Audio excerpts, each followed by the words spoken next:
Sometimes maths just doesn't make sense. I want to understand it. Let's get together for Sunday best and to learn about faith with our friend Church Mouse Jess.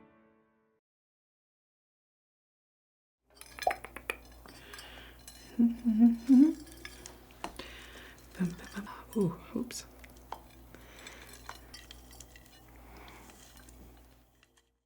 Hi there. Did I come to the wrong show? I thought I was on Sunday Best, not Sunday Gardeners. You're silly, Jess. No, I'm just getting started on my Easter garden. That's a garden?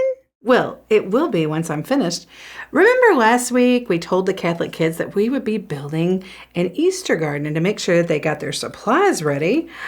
All you really need is a planter, a saucer, some soil, some sticks, a little bit of twine, grass seed, and some rocks.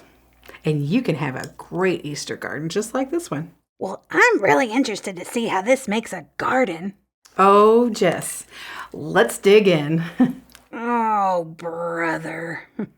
So basically, what we're making here is a giant tomb, and then we're covering it. So it'll be just like the tomb in the Bible story that we're going to hear about today. A giant rock was rolled in front of Jesus' tomb after he was laid to rest. But I thought Jesus rose from the dead. Well, see, Jess, that's what makes our garden fun. You'll see next week at Easter, we can unroll that stone away and see that Jesus isn't there anymore because he has risen and he lives on forever. Oh, that's fun. Okay, so to start off, we take a tiny little planter and we sit it inside of our saucer. And then we take about 3 cups of soil and we sprinkle it all around, making sure we cover it all up. And the important thing too, we want to make sure we cover the top of that tomb too. Okay? And now he's all nice and packed in like a little hill. And then we get our grass seed, just like this. And we just take some pinches and we spread it all over and kind of work it into that soil a little bit. Just like that. Okay. Make sure you cover them up. And then once this part's done, you can take a little spray bottle and give it a good spritz, okay? Next, you take 6 little twigs. You can find these out in your yard. And I tied mine together with little twine, so I made 3 crosses. And then finally, we will cover it up with our big stone that we roll in front of our tomb, just like this. So I'm going to move our stone just so you guys can see a little better at home, Catholic kids. We're going to take our 3 crosses and we're going to place them in our Easter garden. So one is going to represent Jesus. I'm going to put him right here in the middle. Okay? And the other 2 represent 2 men who were crucified on the same day as Jesus. I didn't realize there were 2 other men crucified with Jesus. Yeah, and they were both thieves, actually. One of them, known as Saint Dismas, asked Jesus to remember him when he got to heaven. He was on Jesus' right. The other guy, traditionally known as Gestas, as he was sometimes referred to, was a really bad thief, and he even taunted Jesus. Can you believe that? But the other guy quickly shut him up. He said, "We deserve this, but Jesus does not." All right, Jess, so now we have our crosses in place. I'm going to take and sprinkle a few rocks, make a little pathway, just kind of decorate it up a little bit. I'll probably play with this just a little bit. Make it kind of fun. I have all kinds of fun stones from different projects. You can find all kinds of things in your yard. There we go.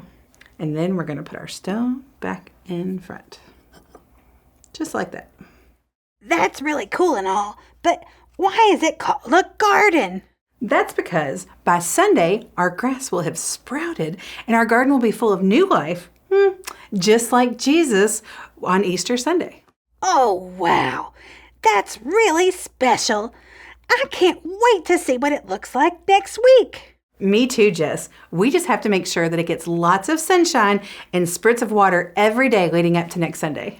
Okay, Catholic kids, so today I'm going to teach you all about the Stations of the Cross and all of the really important readings that your grown-ups are hearing about in church. But before we can get there, we're going to start with where it all began, the Last Supper. Jesus sat with his disciples and told them he was thankful he got to spend this meal with them before he would suffer. Jesus picked up the unleavened bread they were using to celebrate Passover. He held it up for them to see before he broke it and handed it to them. And he said, "This is my body, which will be given for you. Do this in memory of me." So Jesus was giving us a gift. He was telling everyone that he was dying and giving up his own body and his own life so that everyone could go to heaven one day and have their sins forgiven. But he told them to eat the bread and do this in memory of him and the sacrifice that he was making for us. Oh, wow! So you're saying the priest turns the bread into Jesus' body during Mass? So we can remember that Jesus died for us. That's exactly what it means. You see, Catholics everywhere are taking in Jesus so that they can remember him and go out and do his good faith in the world. Wow! That makes the Eucharist so special. And that's not all. When everyone had finished eating, Jesus picked up a cup of wine. He told his disciples to share the cup as is now his blood. It will become a new covenant with God. I'm really sorry, but I don't know what a covenant is. That's okay, Jess. It's a big word that we don't use all the time. See, a covenant is a promise. And there had been a promise to God that people would sacrifice animals, and they prayed and hoped that the sacrifice would make him happy and he would forgive their sins. Here, Jesus was telling us that there would be a new promise.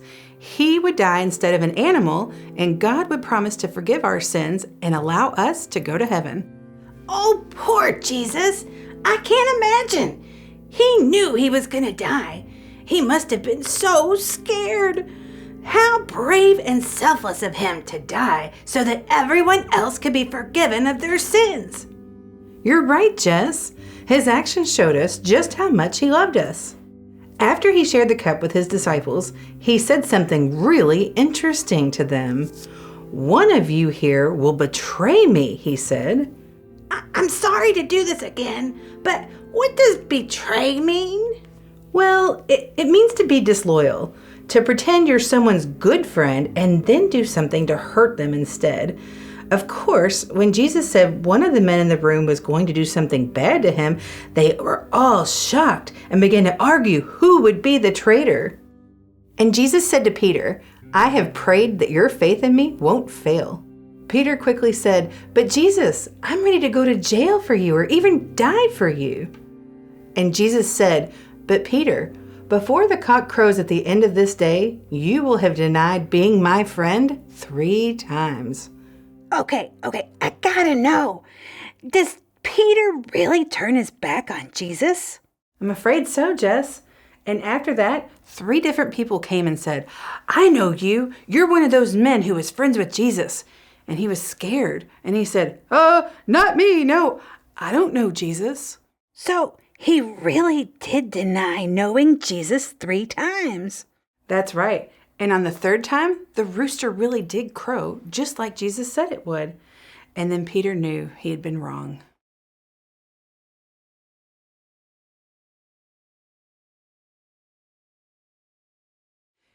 You know, Catholic kids, what happens next is really interesting. There were these men and guards who were angry at Jesus, and they arrested him and brought him to a governor named Pontius Pilate. They yelled at Pontius, and they said they wanted to see him crucified because he'd been calling himself Christ, and many people did not want to hear that. So he said Jesus had to die? Not exactly. In fact, Pontius Pilate kept telling the people he didn't see anything wrong with what Jesus was doing. Then what happened? Well, the people kept yelling at Pilate. They said they wanted to see him crucified on a cross. They even asked to release a really bad prisoner in his place and have Jesus die instead. I just don't understand why they were so angry at Jesus. You know, Jess, it's something I really struggle to understand too. But in the end, Pilate agreed to order the soldiers to crucify Jesus and handed him over to the people. You know, I have a way to help us better understand the rest of the story. Okay, Catholic kids, we're going to continue our story. We're going to use the Stations of the Cross to tell it. So you can ask your grown-up if they can show you the Stations of the Cross in your church after Mass. There are 14 stations or pictures that help tell the story about how Jesus was put to death by his own people. So we're going to get started with our Stations of the Cross. Let's open it up here. Okay, we're going to go to station number 1. Okay, let's see what's inside. We're going to open it up, and there's a rope inside. Now, the reason I have a rope and a crown of thorns is because Jesus was arrested by his people, and they tied him up, and then they made a crown of thorns and put it on his head to make him bleed. And it just gets worse.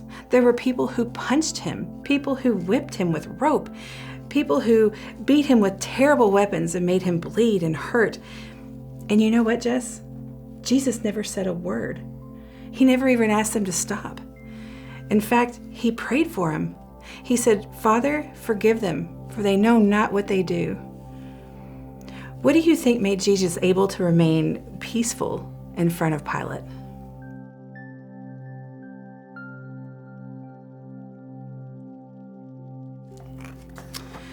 Okay, we're going to move on to station 2. Here it is. Oh, boys and girls, I'm sure you know what this is. You've seen one before, but this is a cross, right? Jesus was given a cross to carry to his own crucifixion. Some people estimate that the cross weighed between 200 and 300 pounds, and he had to carry it the length of 6 football fields. Gosh, that sure is heavy. I know I couldn't do it. Can you imagine? He probably had broken bones. He probably had deep cuts and bruising all over his body. And yet he took his cross and he didn't complain. What do you think Jesus was thinking when he lifted that cross? What made him keep going without complaining? Can we learn to not complain when we have to do something really hard?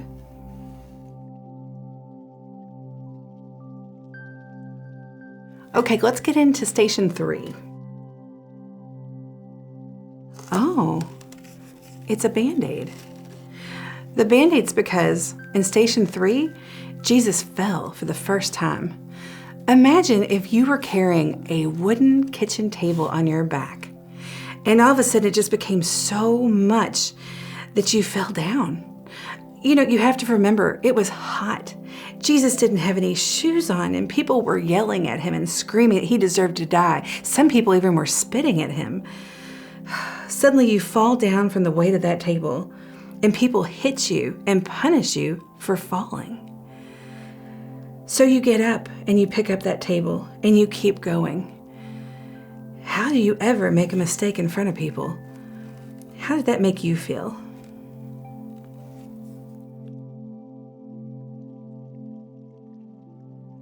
Station 4. Oh, Jess, this one always touches my heart. See, we have Mary, Jesus' mother. Isn't it beautiful? This one touches my heart as a mom, because in station 4, Jesus is walking to his crucifixion and he sees his mama. And he sees her and he sees how sad she is. And he's dragging this giant cross when he sees her. And he knows it'll be the last time he ever sees his mom again. He's sad, and he knows that her heart's breaking, and there's nothing he can do to make her feel better. They look into each other's eyes, and Mary knows that Jesus must do this to save the entire world. What do you think Jesus felt when he saw his mom?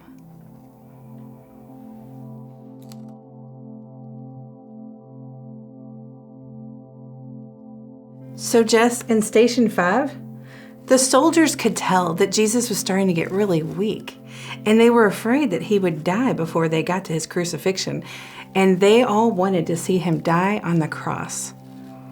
So they pulled out a man from the crowd. His name was Simon, and they asked Simon to help carry the cross. So he took the huge weight and he gave him a helping hand. Imagine what we could do if we helped other people carry their crosses, even if we didn't feel like it at the time.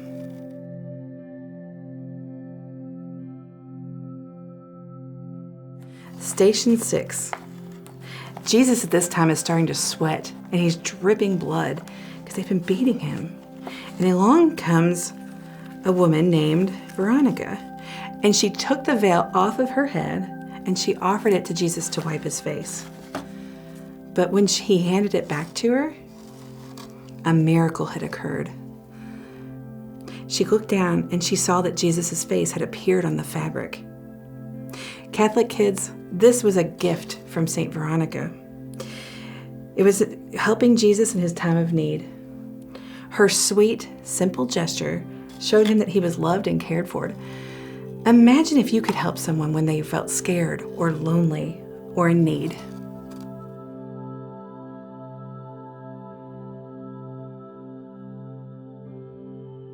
Station 7. Jesus had been walking for a long time and he was starting to lose his strength and he knew death was coming near. He had walked for such a long time he could hardly stand. And so in our 7th station, he falls a second time. So we have another Band-Aid. Because remember, he fell into that cross. He got hurt. You know it was hurting, but he chose to keep walking. Can you think of a time when it was hard for you to choose to do the right thing? Station 8. Jesus keeps walking and guess what? He sees women that he knows and they're on the side of the road and they're crying. And you know, despite the fact that here he was exhausted and he's dying, it's a tissue to show that he stopped and was worried about someone else's sadness rather than his own. Can you think of someone that you could pray for? Can you think that of a time in your life when it's been really or difficult time for you to pray for someone, but you do it anyway?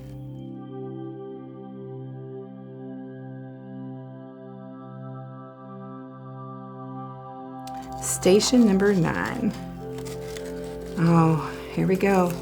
Remember, he's carrying that kitchen-sized, table-sized cross on his back, and it's heavy, and he falls a 3rd time, Jess. So we have another Band-Aid. This is the 3rd time. Oh, the guards were beating him. They were spitting on him. They were yelling at him to get up, and he hardly had the strength to stand, much less walk. And yet they grabbed him, and they yelled at him and told him to walk faster. And Jesus didn't complain.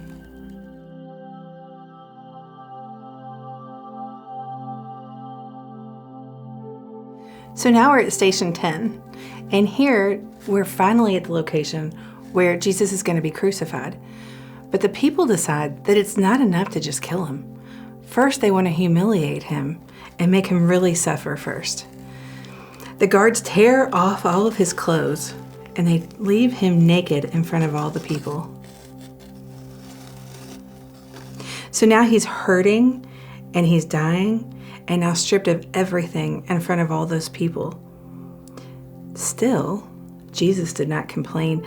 He knows he's being sacrificed so that our sins can be forgiven. All right. Station 11. Here we have 3 nails. So in Station 11, they put Jesus down on the cross and they drive and hammered a nail through each of his hands and his feet. Jesus doesn't complain. Instead, Jesus asks God to forgive them for hurting him.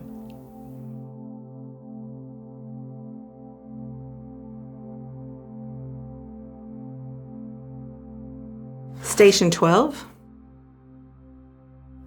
Jesus hung on the cross for what they think is 3 hours. By 3 o'clock in the afternoon, the entire place became dark. And Jesus yelled out, "Father, into your hands I give my spirit." And he breathed his last breath and died.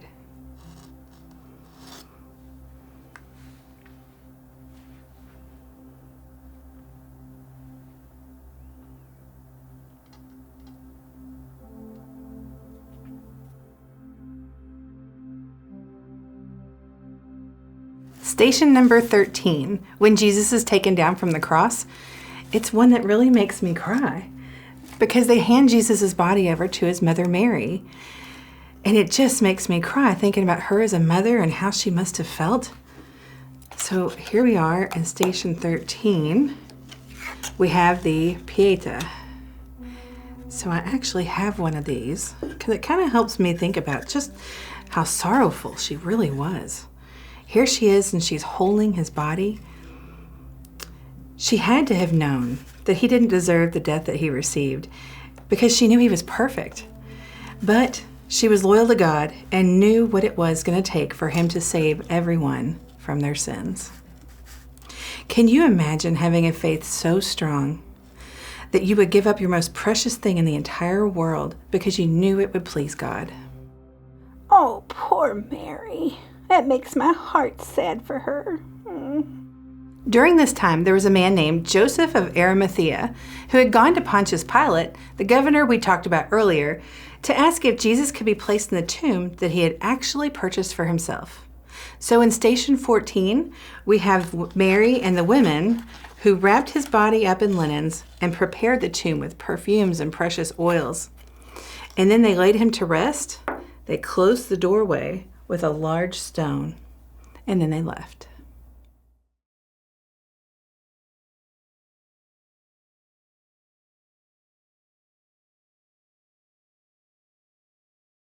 Catholic kids, this is a very sad story, but the good news is there's a happy ending and it's coming really soon. We can spend time thinking about Jesus and how he died so that we could one day meet God. You know, it was an incredible act of selflessness, and we should all think about how much he gave us in enduring that pain, the loss, and even death. Next week, we're going to gather and we're going to celebrate and rejoice his return from the dead. It truly is the greatest miracle and gift we will ever receive. Let's spend this week preparing our hearts as we thank him for all the things and for giving us the ultimate sacrifice so that we can join him in heaven one day. We'll see you guys next week. Bye-bye.